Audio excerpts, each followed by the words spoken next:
Hai, saya Christian, dan di sini saya akan membawakan materi tentang pengenalan sistem informasi.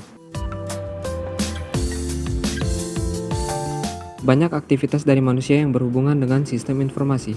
Entah disadari ataupun tidak, sistem informasi telah banyak membantu manusia. Ada bermacam-macam sistem informasi, diantaranya yaitu: yang pertama, sistem reservasi pesawat terbang yang digunakan dalam biro perjalanan untuk melayani pembelian dan pemesanan tiket.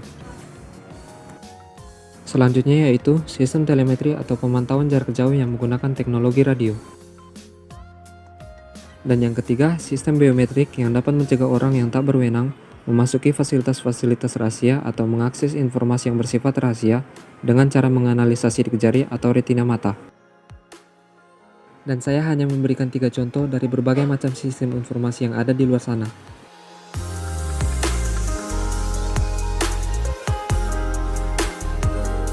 Perlu diketahui bahwa sistem informasi tidak harus selalu berbentuk kompleks. Seperti contoh pada gambar yang memperlihatkan sebuah sistem informasi yang bersifat sederhana. Sistem tersebut hanya digunakan untuk mencatat transaksi penjualan dan melibatkan satu orang saja.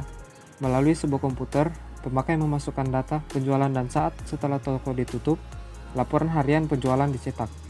Selanjutnya, laporan digunakan untuk melakukan analisis tentang barang-barang yang laku yang berguna untuk pengambilan keputusan pembelian barang.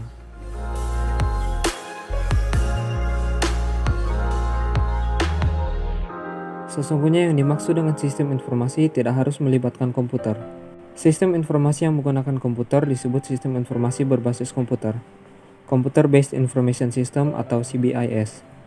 Ada beragam definisi sistem informasi yaitu: yang pertama, sistem informasi adalah kombinasi antara prosedur kerja, informasi, orang dan teknologi informasi yang diorganisasikan untuk mencapai tujuan dalam sebuah organisasi. Yang kedua, sistem informasi adalah kumpulan perangkat keras dan perangkat lunak yang dirancang untuk mentransformasikan data dalam bentuk yang lebih berguna. Dan yang ketiga, sistem informasi adalah sebuah rangkaian prosedur formal di mana data dikelompokkan dan diproses menjadi informasi dan didistribusikan kepada pemakai.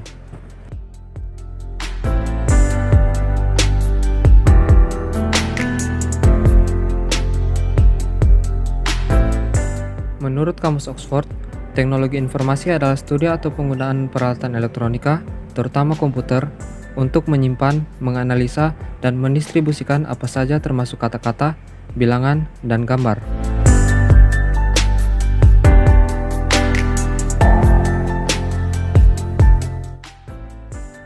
Secara garis besar, teknologi informasi dapat dikelompokkan menjadi 2 bagian, yaitu perangkat keras dan perangkat lunak. Perangkat keras menyangkut pada peralatan-peralatan yang bersifat fisik, seperti memori, printer, dan keyboard. Adapun perangkat lunak terkait dengan instruksi-instruksi untuk mengatur perangkat keras agar bekerja sesuai dengan tujuan instruksi-instruksi tersebut.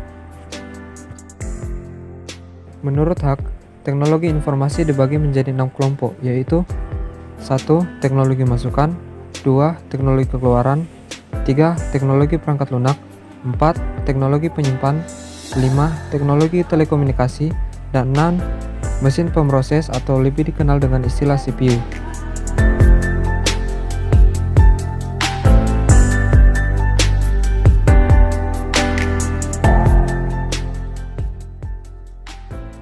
Secara garis besar dapat dikatakan bahwa teknologi informasi dapat menggantikan peran manusia.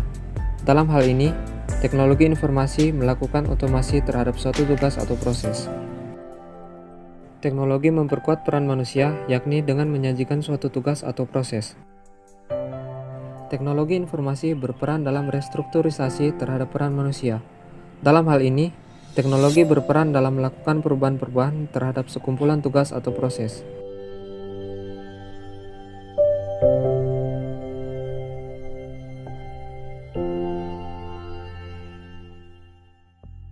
Ada banyak sisi yang mengalami perkembangan dengan cepat, tetapi ada juga yang masih tertinggal. Kecenderungan teknologi terhadap sistem informasi adalah peningkatan kecepatan dan kapasitas komponen-komponen elektronik, ketersediaan informasi dalam bentuk digital semakin banyak, profitabilitas peralatan elektronik semakin meningkat, kemudahan pemakaian meningkat, ketidakmampuan mengotomasikan logika masih berlanjut.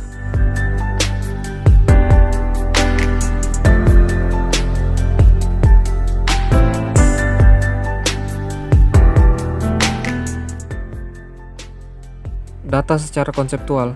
Data adalah deskripsi tentang benda, kejadian, aktivitas, dan transaksi yang tidak mempunyai makna atau tidak berpengaruh secara langsung kepada pemakai.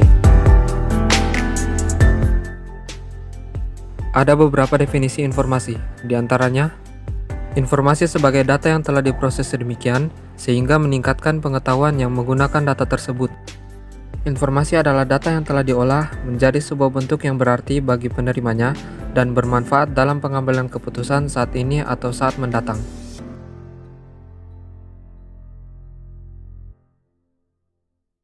Terdapat beberapa karakteristik data dan informasi, yaitu 1. Tipe data, 2. Akurasi dan presisi, 3. Usia dan rentang waktu, 4. Tingkat keringkasan dan kelengkapan, 5. Kemudahan akses, 6. Sumber, 7. Relevansi dan nilai, dan ke-8.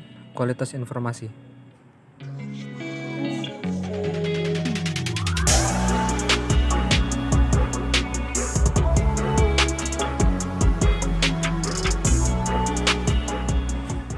Sistem adalah sekumpulan elemen yang saling terkait atau terpadu yang dimaksudkan untuk mencapai suatu tujuan.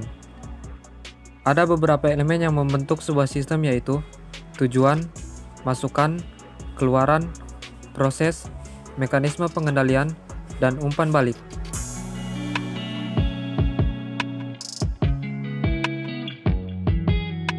Dalam suatu sistem informasi terdapat komponen-komponen seperti perangkat keras, perangkat lunak, prosedur, orang, basis data, jaringan komputer, dan komunikasi data.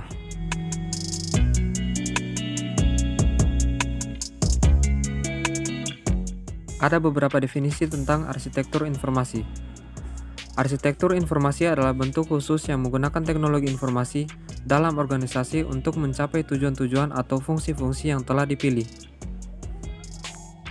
Arsitektur informasi adalah desain sistem komputer yang secara keseluruhan termasuk sistem jaringan untuk memenuhi kebutuhan-kebutuhan organisasi yang spesifik.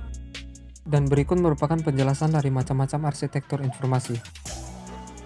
Arsitektur ini sudah dikenal semenjak tahun 1960-an dengan mainframe sebagai faktor utama. Mainframe adalah komputer yang berukuran relatif besar yang ditujukan untuk menangani data yang berukuran besar dengan ribuan terminal untuk mengakses data dengan tanggapan yang sangat cepat dan melibatkan jutaan transaksi. Arsitektur desentralisasi merupakan konsep dari pemrosesan data tersebar atau terdistribusi. Sistem pemrosesan data terdistribusi atau biasa disebut sebagai komputasi tersebar sebagai sistem yang terdiri atas jumlah komputer yang tersebar pada berbagai lokasi yang dihubungkan dengan sarana telekomunikasi dengan masing-masing komputer mampu melakukan pemrosesan yang serupa secara mandiri tetapi bisa saling berinteraksi dalam pertukaran data. Pada arsitektur ini, ada sebagian yang disebut klien dan ada yang disebut server.